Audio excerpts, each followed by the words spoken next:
Thank you, Oren. I would like to invite Professor Kurtzer to present the U.S. team. We met in Princeton about a month ago, a group of faculty and students, to run through the scenario and developed a set of policy guidelines that would guide us through the simulation here in Herzliya. We essentially envisaged a U.S. policy that would be marked by continuity and intensification of existing trends. And our Princeton policy recommendations essentially focused on 6 areas. The first was to use the change on the ground, the assassination of Assad, and the degree to which ISIS would be set back. Ultimately, we didn't know it at the time, by the assassination of Baghdadi. But we would use this opportunity to intensify movement towards the realization of Geneva II and the transitional governing body in Syria. Second, we said the United States would oppose conflating the Syrian and Iraq situations.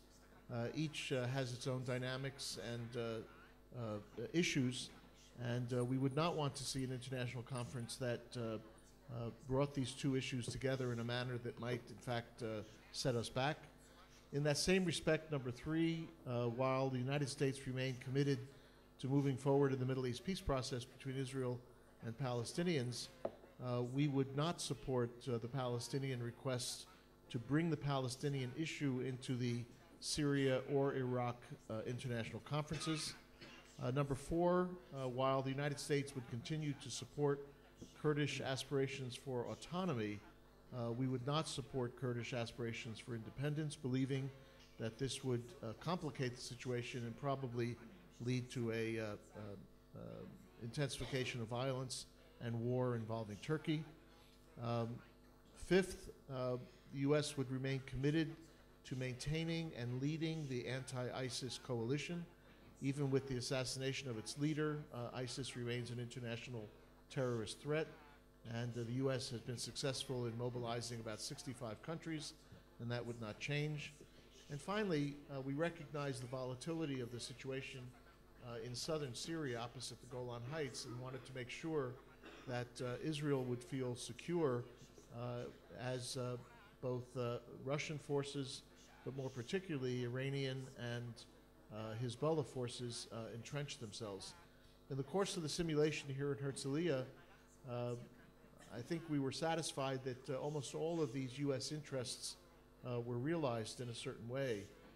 In order to push back against the possibility of threats emanating from the IRGC, I, as the President of the United States, which I felt very good about being, ordered the increase in U.S. military assets in the region, both naval and otherwise, in order to deter and act as a defensive shield against the possibility of Iranian aggression.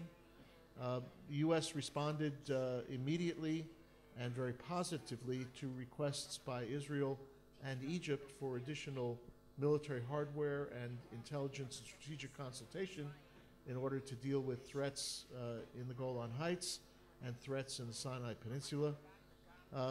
We expressed some concern with our Russian colleagues with the possibility, as you heard from Shaul, that this period might witness the introduction of a Pax Russia. But frankly, our concern was within limits. After all, Russia had acted as an agent to deal with some very bad people in this region, and its allies, in fact, were countries with which the United States has not traditionally enjoyed the strongest relationship. So while watching Russian moves very carefully, we did not see these Russian moves as necessarily changing the chessboard of issues in the region.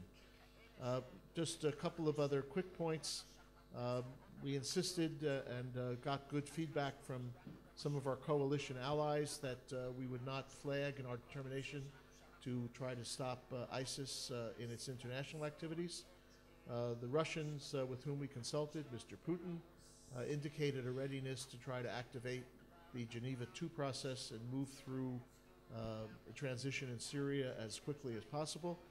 Not going to be simple given the presence of Russian special forces in Damascus itself, but nonetheless perhaps a stabilizing force that we could use effectively to see a transition through.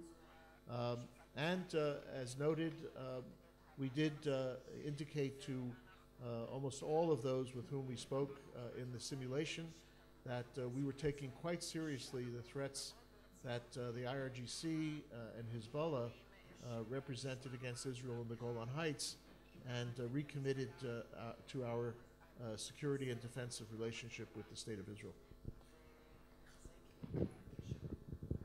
Thank you.